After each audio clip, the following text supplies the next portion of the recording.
Ferdy Sambo, terdakwa pembunuhan berencana terhadap Brigadir Nofriansyah Yosua Huta Barat, terlihat emosi saat menyampaikan permohonan maaf kepada penyidik Polres Jakarta Selatan pada saat menjadi saksi di Pengadilan Jakarta Selatan, Selasa 29 November 2022.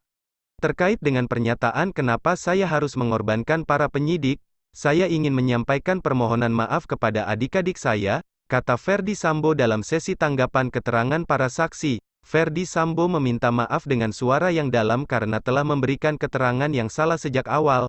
Dia menekankan bahwa juniornya tidak bersalah dan harus dihukum karena dianggap tahu tentang kejadian pembunuhan Yosua. Pada sidang kode etik, pada semua pemeriksaan, saya sudah sampaikan adik-adik ini tidak salah, saya yang salah. Tetapi mereka dihukum karena dianggap tahu peristiwa ini. Jadi saya atas nama pribadi dan keluarga menyampaikan permohonan maaf kepada adik-adik saya, kata mantan Kepala Divisi Propam Polri ini. Ferdy Sambo menjelaskan kepada Komisi Kode Etik Polri KKEP bahwa penyidik yang disangsi etik tidak bersalah, tetapi hanya tertekan secara psikologis karena harus mematuhi perintah Kadif Propam. Saya bertanggung jawab karena mereka seperti ini, menghadapi proses mutasi, sehingga saya setiap berhubungan dengan penyidik, dengan adik-adik saya pasti akan merasa bersalah, kata Ferdy Sambo. Permohonan maaf itu merupakan jawaban Ferdy Sambo atas pertanyaan ajun Komisaris Besar Polisi Ridwan Soplanit di awal sidang. Mantan Kepala Satuan Reserse Kriminal Kepolisian Resor Jakarta Selatan itu menanyakan ke terdakwa Ferdy Sambo mengapa ia dikorbankan dalam kasus pembunuhan berencana Brigadir Nofriansyah Yosua Huta Barat. Baik, selanjutnya Saudara AKP Rifaisal Samuel, kata Hakim Ketua Wahyu Iman Santosa, mungkin sebelum saya beralih yang lain, saya ingin mengajukan pertanyaan ke Pak Sambo. Kenapa kami harus dikorbankan dalam masalah ini, kata Ridwan Soplanit. Hakim juga akan memberi kesempatan kepada Ferdy Sambo untuk menanggapi kesaksian Ridwan, termasuk pertanyaan terakhirnya kepada Ferdy Sambo setelah semua saksi selesai diperiksa. Sebelumnya, majelis hakim menanyakan apa yang terjadi pada Ridwan Soplanit setelah peristiwa kejadian pembunuhan Yosua. Ridwan mengatakan dia berada di tahanan atau dalam penempatan khusus dalam waktu 30 hari. Kemudian, ia menjalani sidang etik dan disangsi demosi hingga 8 tahun. Saudara mendapatkan hukuman apa? Tanya hakim. Demosi, Yang Mulia, jawab Soplanit. Demosi selama 8 tahun Yang Mulia. Atas kesalahan apa? Kurang profesional, Yang Mulia. Di mana letak tidak profesionalnya? Mulai dari olah TKP, Yang Mulia, kemudian barang bukti diambil alih oleh pihak lain. Ada lagi? Tanya hakim. Kemudian terkait dengan LP, laporan, yang mana saat itu dibilang tidak ada dasar LP saat dalam membuat laporan model A tetapi pada saat itu kita buktikan bahwa dasarnya ada, kata Ridwan Soplanit. Ridwan Soplanit juga mengaku takut dicopot jika menolak perintah Ferdy Sambo yang saat itu menjabat Kepala Divisi Propam Polri.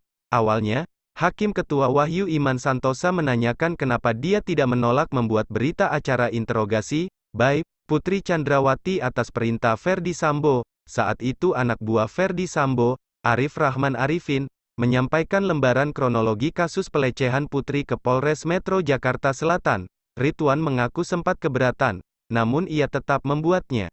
Saudara kan sempat menolak, saudara melaporkan pimpinan, tetapi anggota saudara tetap kerjakan, baik, artinya tidak sinkron. Seberapa besar ketakutan anggota saudara dan saudara terhadap FS saat itu? Tanya Hakim Ketua Wahyu Iman Santosa. Ya saat itu Pak Ferdy Sambo sebagai Kadif Propam, jawab Ridwan. Coba gambarkan kenapa itu di luar prosesur tetap dijalankan?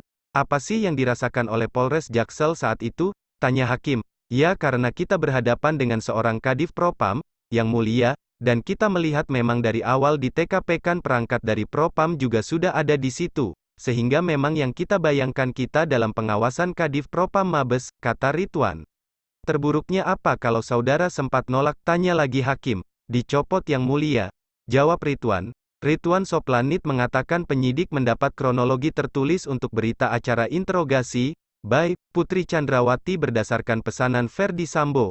Ia mengatakan Arif Rahman Arifin, saat itu menjabat Wakaden Bero Paminal Divisi Propam Polri, mendatangi Polres Jakarta Selatan menyampaikan kronologis Putri Chandrawati atas perintah Ferdy Sambo.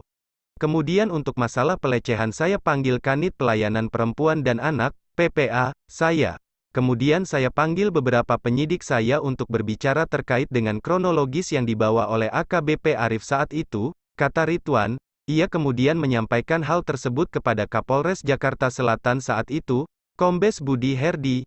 Ia menjelaskan ke Kapolres ada lembaran kronologis untuk bayi dari Verdi Sambo karena kondisi Putri Chandrawati masih trauma. Kemudian kami langsung buat bayi itu pada malam itu juga dan kami diperintahkan Kapolres untuk ke rumah Saguling membawa bayi itu, tutur Ridwan. Ridwan mengatakan bayi itu dibuat tanpa mendengarkan keterangan langsung Putri Chandrawati, melainkan dari lembaran kronologi. Ridwan mengaku kepada hakim hal tersebut tidak wajar. Wajar tidak bayi dibuat tanpa kehadiran orangnya? Tanya Hakim Ketua Wahyu Iman Santosa. Tidak wajar, Yang Mulia, jawab Ridwan. Ridwan mengaku sempat keberatan dengan pembuatan bayi tersebut sehingga ia melapor ke Kapolres. Ia menuturkan saat itu Kapolres mengiyakan bayi tersebut dan melihat langsung prosesnya. Saat itu Kapolres mengiyakan karena saat itu Kapolres datang ke ruangan saya dan melihat prosesnya berjalan.